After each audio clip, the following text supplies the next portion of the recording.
we have three more mistakes that people frequently make when they're buying a new construction home right here in St. Johns County, Florida. I guess in Florida, anywhere, I guess these would be applicable pretty much anywhere that you're thinking about buying a new construction home. And I tried to think of three mistakes that are maybe a little more off the beaten path, mistakes that don't immediately come to mind. And before I hop into that, just let me say really, really quick, if you are thinking of buying a home in St. Johns County, Florida, in Northeast Florida, please, please, please reach out to me. In the last new construction mistakes video I made, we talked about three mistakes that people make. And one of them was around incentives. And part of that was around incentives and using them as a one size fits all type of thing as offered from the builder. For instance, the builder offers a design center credit, and you just go ahead and use that as a design center credit, even though you could probably take that same money and buy a rate down or do something else with it uh, that more aligns with your goals as a buyer here. And so the other part of that would be that you don't even know about an incentive or you're not getting the full incentives that might be available to you. My team of 14 agents and I, we are all talking to each other all the time and making sure we all know what's happening right here so we know what's available so our buyers don't miss out. We don't want you to miss out. So give me a call, text me, and we'll set up a consultation and just have a chit chat over Zoom, just like this, except for I'll hear you as you're hearing me and vice versa. Y'all know how Zoom works now after COVID, right? And make sure that you guys get all the benefits that are available to you. Anyways, putting that aside, let's talk about three mistakes that people make in the process here. And again, he's a little bit different. And the first one is we have a saying on our team here, and it is slow down to speed up. And the the number one mistake that we'll talk about today is rushing the process. And believe me, I understand I'm in and out of new construction homes. I'm in and out of these model homes all the time, all week long.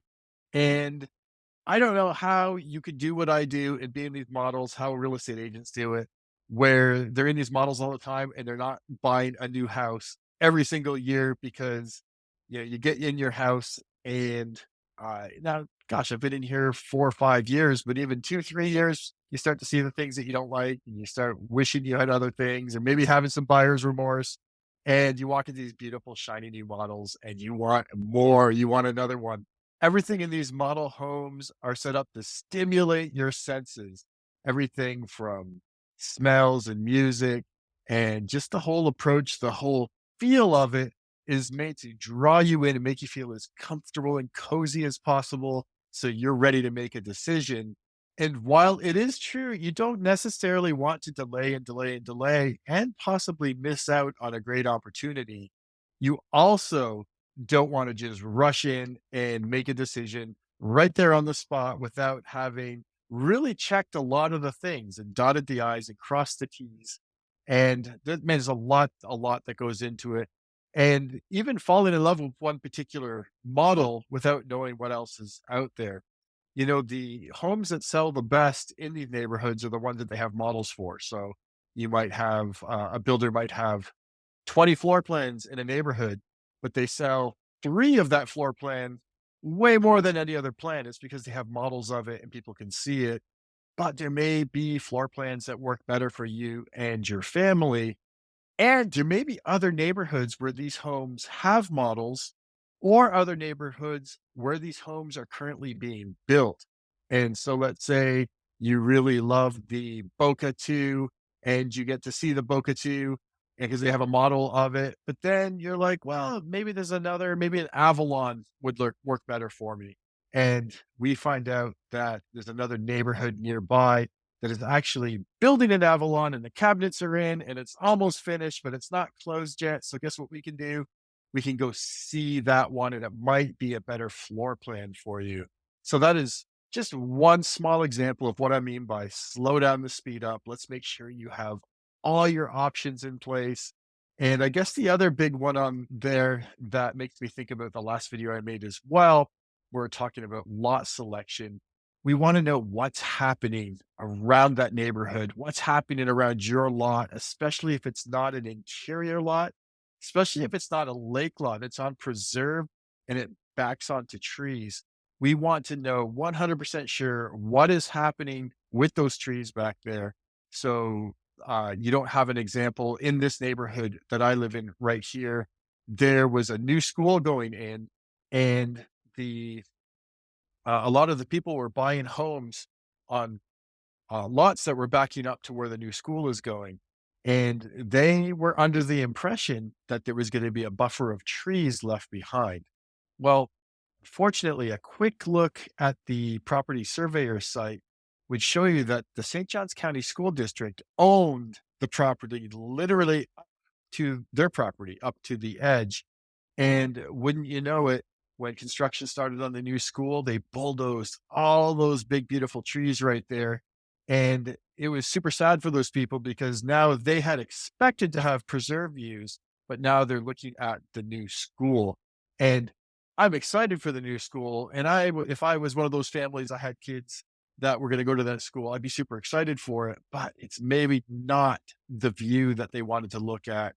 Maybe they wanted to put a pool in, and now, oh my goodness, you have all this public transportation in and out of there. No bueno, no good. So there's quite a few things that can catch up to you if you rush the process. And again, that is why it's helpful to work with somebody who has done this. Our team has done this hundreds and hundreds, literally hundreds of times. We have helped people in this process of buying new construction. And hey, I'm not saying we know everything. We learn something new in every transaction, in every build.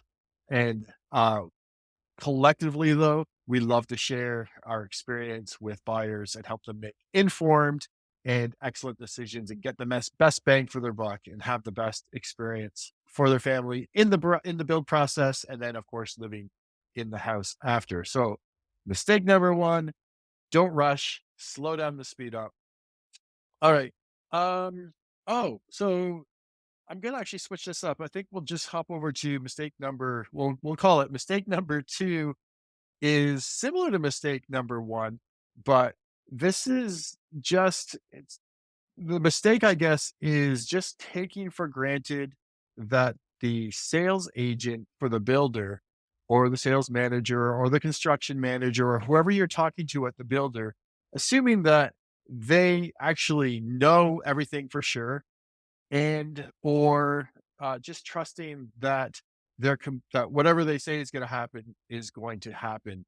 And what I mean by that is a lot of times, just as humans, we don't want to look stupid. We don't want to look dumb in front of our customers, especially. So someone comes in, they ask a question, and hey, what's going to happen in this lot back here? Is there ever going to be a road back there? Is there going to be a buffer between my property and the school? Oh yes, absolutely there is. So that may be motivated by just trying to get a sale. It may be dishonest, or sometimes it may just be that's the information they've been given. That's what they think. But super, super, super important is we get every single thing that's important to us in writing, verified. If there's an incentive offered, we don't want to just take it for granted. We want it in writing. Way too often when things aren't in writing, you get down the road and it's getting time to close, or you are told by the builder tells you, oh yeah, no problem. You can have the paver driveway or the paver lanai. And then it comes time, you drive up to your house, and you're like, I don't know. I'm not an expert, but that doesn't look like pavers. That's just a bed of concrete. Do the pavers go on top of that? What's happening? And the builder's like, no, pavers are an extra. They're an upgrade. We didn't have that in there. And you can argue back and forth, but in the end, 98 times out of 100, what's going to happen is what is written in the contract that has signatures on it. Super, super, super important as we're in this process, as we're talking with the builder. And again, let us advocate for you on this as we're standing there with the builder. And Mr. Builder is saying, hey, we're going to do XYZ for you. Let us hop in and be like, "Hey, Mr. Builder, we love that. Thank you so much. Uh, let's get that written down so that we all remember when it comes time to check on that, when it comes to closing time, we have everything written down and there's no miscommunication. We're all on the same page." Again, always giving the benefit of the doubt. I think most of the time it's just people don't understand things.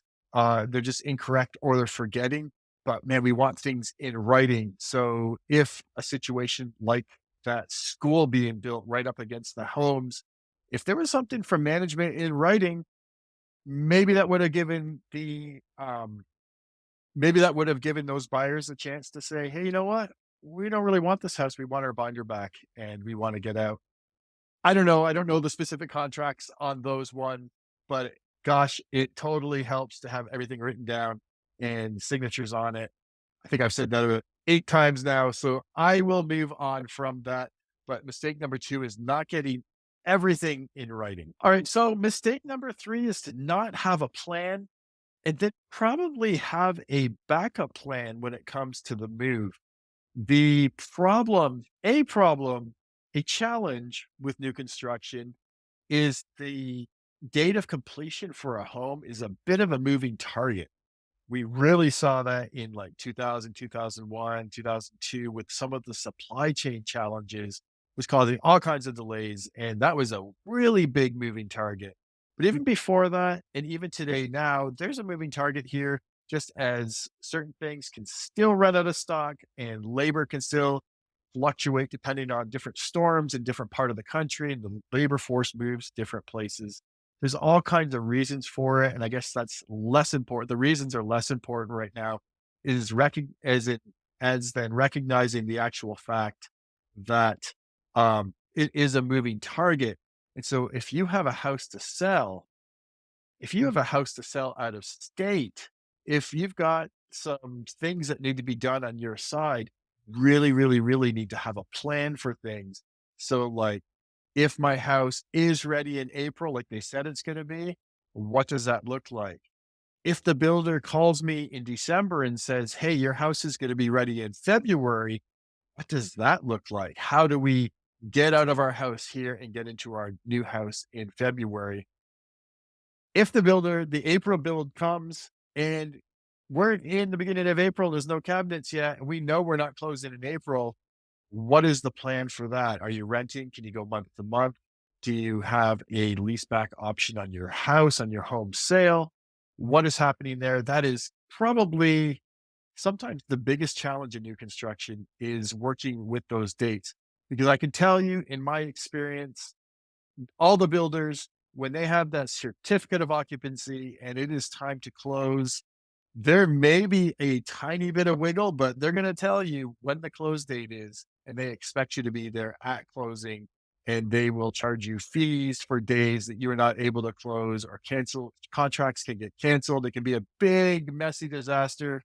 But again, that's why we're here for you to help you navigate this. We've been through it before, and really, we want to have a plan, and then we want to have backup plans for if your house is going to close early, what are our options? What can we do?